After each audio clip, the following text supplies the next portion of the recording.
Hello सभी के लिए नमस्कार। आज हम देखने जा रहे हैं हिंदी वर्णमाला के बारे में। वर्णमाला देखने में बहुत छोटा है, लेकिन क्या है, पढ़ना बहुत ज़रूरी है। कोई भी चीज़ आपके लिए छोटी लगती हो, सरल लगती हो, लेकिन पढ़ना बहुत आवश्यक होता है। तो देखते हैं हम हिंदी वर्णमाला के बारे में। वर्णमाला के बारे में सबसे पहले हम देखते हैं वर्णमाला। वर्णमाला से जिस भी पेपर में आपके हिंदी पूछी जाती है, उसमें वर्णमाला से आपके क्वेश्चन आते हैं। वर्णमाला शुरुआती ही जो आपका शुरू होता है वो वर्णों से होता है, क्योंकि बिना वर्ण से कोई भी भाषा नहीं बन सकती है। इसके बारे में क्वेश्चन आपसे पूछे जाते हैं। सबसे पहले वर्ण देखते हैं। वर्ण किसे कहते हैं? भाषा की सबसे छोटी इकाई ध्वनि या वर्ण होती है। तो ये क्वेश्चन पूछा जाता है ऐसा कि भाषा की सबसे छोटी इकाई कौन सी होती है? तो यह क्या होती है, ध्वनि या वर्ण होती है? ध्वनि और वर्ण होती है। ध्वनि और वर्ण में क्या अंतर होता है? ध्वनि और वर्ण में क्या अंतर होता है? जो बोलने वाले सबसे छोटी इकाई है, बोलने वाली जो सबसे छोटी इकाई है वह ध्वनि है, और लिखने वाली जो सबसे छोटी इकाई है वह वर्ण है। तो सबसे छोटी इकाई कौन सी होती है, ध्वनि या वर्ण होती है? नेक्स्ट है इसमें, ध्वनि वर्ण का उच्चारित रूप है और वर्ण ध्वनि का लिखित रूप है। जो आपका ध्वनि है वह उच्चारण रूप है, और जो आपका वर्ण है वह लिखित रूप है। नेक्स्ट देखते हैं वर्णमाला। वर्णमाला वर्णों के व्यवस्थित समूह को वर्णमाला कहते हैं। वर्णमाला किसे कहते हैं? तो वर्णमाला वर्णों के व्यवस्थित समूह को कहते हैं। वर्णों के व्यवस्थित समूह यानी पहले हम आ लिखेंगे, फिर बड़ा आ लिखेंगे, फिर ऐसे ई लिखेंगे व्यवस्थित। अगर हम ऐसे वर्णों को लिख देते हैं तो यह वर्णों का व्यवस्थित क्रम नहीं है, इसे हम वर्णमाला नहीं कहेंगे। यह सिर्फ वर्णमाला के अक्षर लिखे हुए हैं, व्यवस्थित वर्णमाला नहीं है।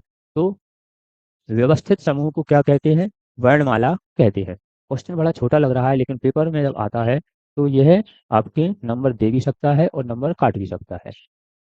मानक हिंदी वर्णमाला के बारे में जानते हैं। मानक हिंदी वर्णमाला क्या होती है? उच्चारण की दृष्टि से 45 वर्ण।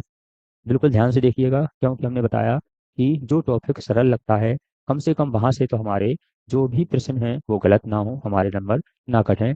तो उच्चारण के आधार पे यदि क्वेश्चन पूछा जाता है कि उच्चारण के आधार पर कितने वर्ण होते हैं, तो 45 होते हैं, जिसमें 10 स्वर होते हैं। उच्चारण के आधार पे 10 स्वर होते हैं और 35 व्यंजन होते हैं। लेकिन लेखन के आधार पे 52 वर्ण होते हैं। लेखन के आधार पर कितने वर्ण होते हैं? 52 वर्ण होते हैं, जिसमें 13 स्वर होते हैं और 35 व्यंजन होते हैं। 4 संयुक्त शब्द होते हैं। जो आपके संयुक्त शब्द हैं वह होते हैं। तो क्वेश्चन आता है उच्चारण के आधार पर 45 वर्ण हैं, जिसमें उच्चारण के आधार पे कितने स्वर होते हैं? 10 स्वर होते हैं। उच्चारण के आधार पे कितने स्वर होते हैं? 10 स्वर होते हैं।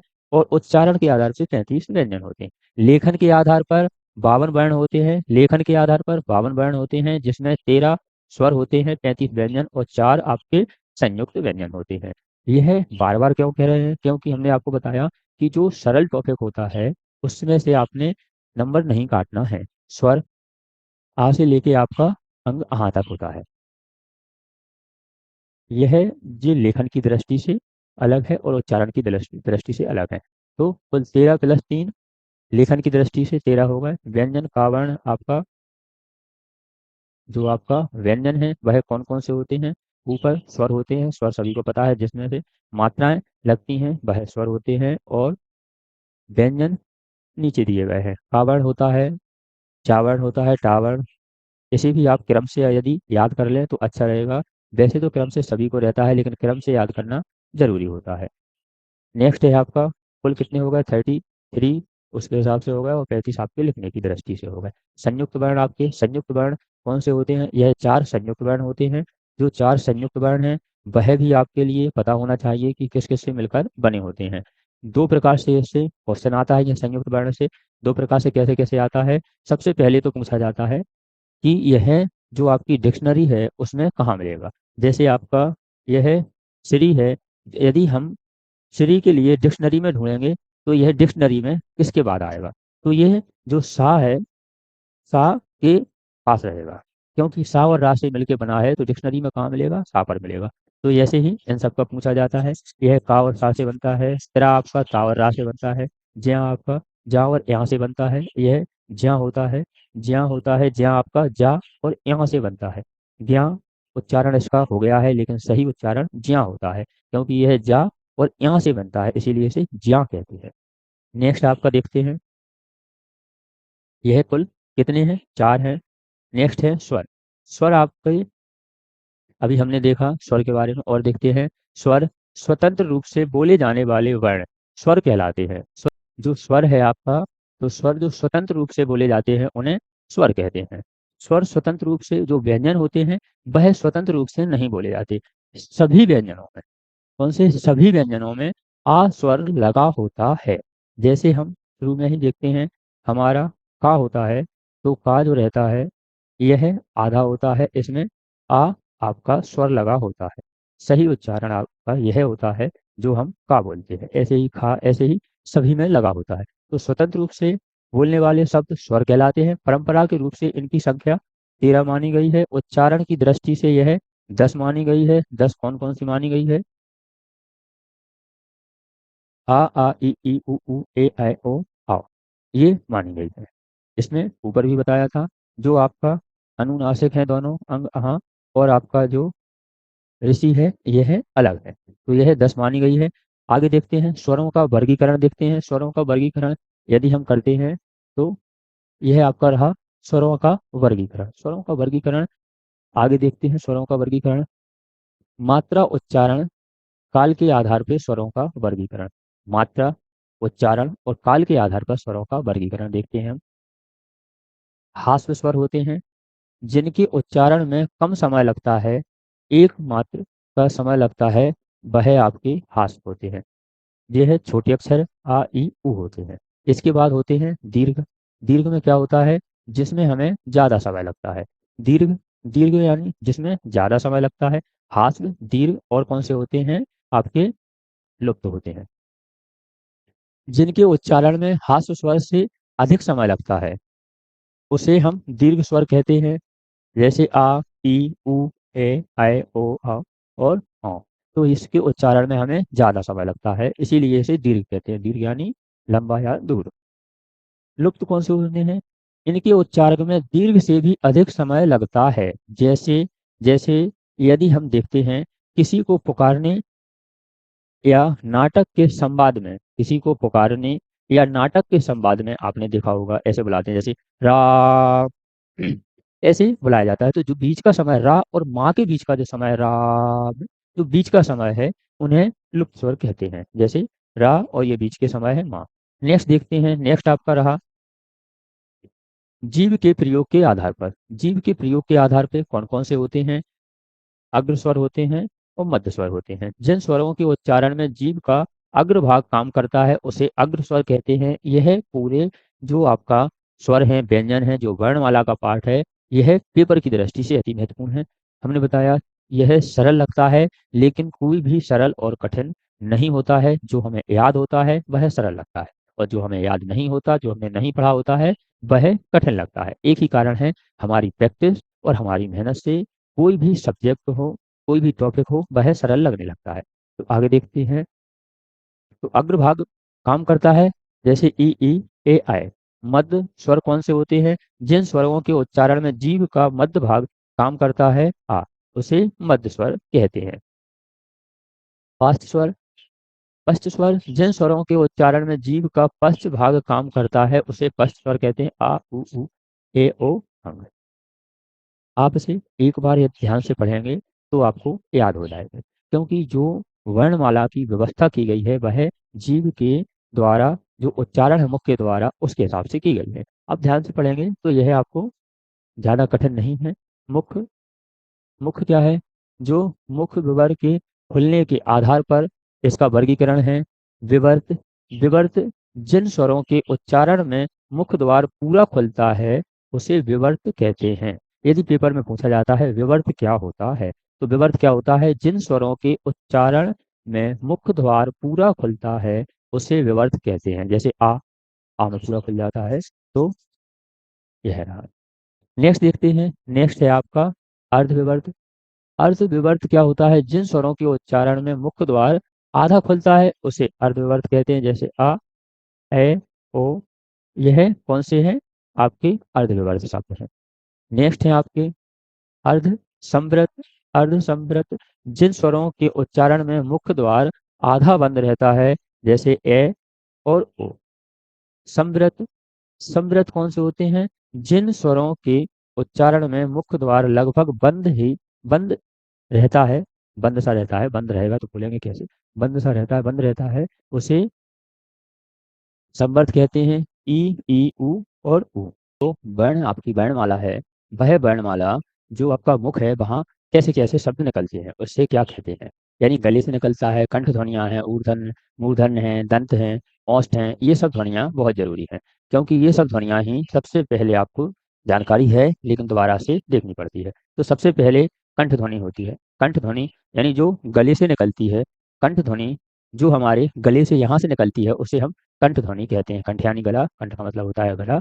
गले से ध्वनि कौन कौन सी निकलती है? पूरे तो का वर्ण, जो भी आपके का वर्ण है ना वह पूरे निकलते हैं। इसी के साथ आपका आ, आ, हाँ, इसी के साथ हा, ये सब आपकी कंठ ध्वनियाँ हैं। ये सब कौन सी हैं? कंठ ध्वनियाँ हैं, जो कि आपकी कंठ से यानी यहाँ से निकलती है। का वर्ण पूरा, आ, हाँ, और इसी के साथ हा, ये कंठ से निकलते हैं। नेक्स्ट जो कंठ के बाद नंबर आता है, ये पूरे व्यवस्थित दिए गए हैं। कंठ के बाद आता है आपका कंठ और तालु, जो कंठ के साथ तालु से निकलते हैं, जैसे ए और आय, ये सभी कंठ के साथ तालु से निकलती हैं, तो इन्हें कंठ तालु ध्वनियाँ कहते हैं। ये सब नेक्स्ट देखते हैं। नेक्स्ट है आपकी तालु।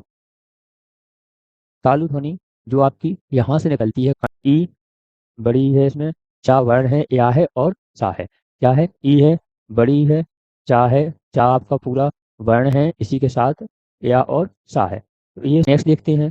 नेक्स्ट इसमें दिया गया है मूर्धा। मूर्धा, मूर्धा यानी जो आपका दंत है, दंत और तालु के बीच में जो जीभ का ऊपरी वाला हिस्सा है उसे मूर्धा कहते हैं। वहां से आपकी टा वर्ण निकलता है, पूरा टा वर्ण निकलता है, ऋषि के साथ सा, ऋषि और सा, और आपका जो टा वर्ण है वह निकलता है। नेक्स्ट देखते हैं। नेक्स्ट आपकी, नेक्स्ट हम देखते हैं नासिक। जो नाक से ध्वनियाँ निकलती हैं उन्हें नासिक कहते हैं। नाक से जो ध्वनियाँ निकलती हैं उन्हें नासिक ध्वनियाँ कहते हैं। इसमें अंग, अंगा, ज्या, अणा, ना और माँ शामिल होते हैं। दंतमूल, दंतमूल आपके जो दंतमूल शब्द हैं वह आपके रा और ला है। दो शब्द आपके कौन से हैं? दंतमूल शब्द हैं। नेक्स्ट जो है दंत, जो दांतों से निकलते हैं, जब जीभ, जब यह आपकी दांतों में टच होती है, जो दांतों से निकलते हैं उसे क्या कहते हैं हम? दंत शब्द कहते हैं। जैसे टावर, ता वर्ग, ता, था, ये वाला वर्ग, ता पूरा वर्ग आपका कौन सा है? दंत, इसी के साथ सा। दंत और ओंठ, दंत के साथ आपके ओंठों से भी जो ध्वनियाँ निकलती हैं उसे दंत ओंठ कहते हैं। यह आपकी वाह होती है, वाह, वाह, वाह होती है। नेक्स्ट है आपका ओष्ठ। ओष्ठ यानी जो होंठों से निकलती है, पूरा पा वर्ग निकलता है, पा पा वा, ये पूरा वर्ग निकलता है, इसी के साथ ऊ और ऊ निकलता है। नेक्स्ट है आपका ओष्ठ प्लस कंठ। ओष्ठ प्लस कंठ से आपकी ओ, औ और औ मिलता है। तो यह है आपकी जो ध्वनियाँ हैं वह क्रम से दी गई हैं। पहले कंठ से हैं, फिर मूर्धन से है, फिर तालु से है, दंत से है, यहाँ से ये गले से निकलती हुई इस प्रकार यह बनाई है। तो यह परीक्षा में पूछे जाते हैं। अब बस आपको यह पूरा चार्ट याद करना है। यदि आपने यह चार्ट आपने याद कर लिया तो आपके इसमें से अधिकांश क्वेश्चन हल हो जाएंगे। यह आपको चार्ट याद होना चाहिए। नेक्स्ट इसके कुछ क्वेश्चन और पूछे जाते हैं पेपर में, वह हम देखते हैं। एक चार्ट और है, ये रहा आपका वर्ण है, उच्चारण स्थान है, अघोष, सघोष, सघोष और सघोष। यह दो आपके अघोष हैं और यह तीन आपके कौन से वर्ण कहलाते हैं? सघोष। यानी जो आपका वर्ग है, वर्ग में पहला और दूसरा, पहला और दूसरा अघोष कहलाता है और ये लास्ट के तीनों सघोष कहलाते हैं। जैसे मान लीजिए का है, का आपका अघोष कहलाएगा, खा है अघोष कहलाएगा, का पहले नंबर पे है और खा दूसरे नंबर पे। इसके बाद है गा, गा आपका सघोष कहलाएगा, घा आपका सघोष कहलाएगा और यह अंगा आपका सघोष कहलाएगा। नेक्स्ट देखते हैं, यह है आपके कौन से हैं? कंठ हैं। का वाले कंठ हैं क्योंकि सबसे शुरू में है और इधर से जो उच्चारण निकलता है वो है। इसके बाद है तालब। तालब आपका चा वर्ण आपका तालब है। मूर्धन्य है, मूर्धन्य आपका टा वर्ग मूर्धन्य है। दंत है, दंत आपका ता दंत है और इसके बाद आता है औष्ठ, तो पा आपका औष्ठ हो गया। तो सघोष और अघोष कौन से होते हैं? वर्ग का पहला और दूसरा आपका क्या होता है? अघोष होता है और तीसरा चौथा पांचवा आपका सघोष होता है। जैसे हम देखते हैं पा आपका अघोष होगा, फा आपका अघोष होगा और आगे के यह तीनों वा भा मा आपके सघोष होंगे। आगे इसमें जो प्रैक्टिस क्वेश्चन है वह दिए गए हैं जो पेपर की दृष्टि से अति महत्वपूर्ण होते हैं। जैसे इसमें लिखा है भाषा की सबसे छोटी इकाई कौन सी होती है? अभी हमने पढ़ा भाषा की सबसे छोटी इकाई कौन सी होती है? शब्द नहीं होता है, व्यंजन नहीं होता है, स्वर नहीं होता है, वर्ण होता है। यदि वर्ण के आगे आपकी ध्वनि भी लिखी हो तो ध्वनि होती है। तो आपका डी आंसर सही हो जाएगा। जब हम किसी भी टॉपिक को पढ़ लेते हैं ना तो हमें क्या है, सरल लगने लगता है। हमने बताया सरल और कठिन कुछ नहीं होता है, ये सिर्फ हमारी जो पढ़ाई है, जो हमारी मेहनत है उसका नतीजा होता है। तो इसी हिसाब से सरल या कठिन होता है। वर्णमाला, वर्णमाला किसे कहते हैं? वर्णमाला किसे कहते हैं? शब्द समूह को। आपको वहाँ जब पेपर देते हैं तो पेपर में हल्का सा भी यदि आपको डाउट होता है तो सभी आपको जो ऑप्शन है वह सही लगते हैं, क्योंकि वहाँ प्रेशर भी होता है थोड़ा सा। वैसे तो आप प्रेशर ना लें पेपर में, लेकिन कहीं ना कहीं हल्का सा होता है। तो शब्द समूह को कहते हैं वर्णमाला, शब्दों के संकलन को कहते हैं, शब्द गणना को कहते हैं, या फिर वर्णों के व्यवस्थित समूह को कहते हैं। तो आपको पहले तो क्वेश्चन ध्यान से पढ़ना है, जो आपका प्रश्न है जो पेपर में पूछा जाता है उसे ध्यान से पढ़ना है। इसी के बाद चारों ऑप्शन पढ़ना है। बस आपको एक बात का ध्यान रखना है, कौन से? चारों ऑप्शन आपको पढ़ना है। चारों ऑप्शन पढ़ने का मतलब क्या है? आप बोलेंगे समय खराब होगा, तो चारों ऑप्शन में समय खराब नहीं होता है। कभी कभी हमें जो पहला ऑप्शन है वही सही लगने लगता है और ऑप्शन लास्ट का सही होता है। जैसे यदि हम इसमें देखते हैं शब्द समूह को वर्णमाला कहते हैं, तो शब्दों का एक समूह ग्रुप उसे वर्णमाला कहते हैं, ये सही लगेगा आपने कहा। लेकिन यदि हम पूरे जो आपके ऑप्शन है वो पढ़ेंगे तो वर्णों के व्यवस्थित समूह को वर्णमाला कहते हैं। जो व्यवस्थित हैं, आ से ज्ञा तक व्यवस्थित तरीके से लिखा गया है उसे हम वर्णमाला कहते हैं। तो इसका डी आपका सही हो जाएगा। नेक्स्ट हम देखते हैं निम्नलिखित में से कौन सी कंठ ध्वनियां होती हैं? कौन सी आपकी कंठ ध्वनियां होती हैं? कंठ का मतलब जो गले कंठ से बोली जाती है उन्हें कंठ ध्वनियां कहते हैं। इसमें कौन सी होती हैं? का है, या है और चा है और टा है। तो जो सबसे पहले का वर्ग है वह कंठ ध्वनि होती है, का कंठ से बोला जाता है। बोल के भी आप वहां देख सकते हैं तो इससे जानकारी लग जाएगी कि यह कौन सी ध्वनि है। जैसे का खा कंठ से बोला जाता है तो कंठ ध्वनियां है। आपका ए ऑप्शन सही हो जाएगा। वीडियो ज़्यादा बड़ी हो जाएगी, इसलिए हम अब यह जो ऑप्शन है जो आपके पेपर के, यह हम आपको अगली वीडियो में दिखाएंगे, अगली वीडियो में पढ़ाएंगे। ऐसी ही वीडियो देखने के लिए आप हमारे चैनल को सब्सक्राइब कर लीजिए। मिलते हैं अगली वीडियो में, जब तक आप अपना ध्यान रखें, स्वस्थ रहें।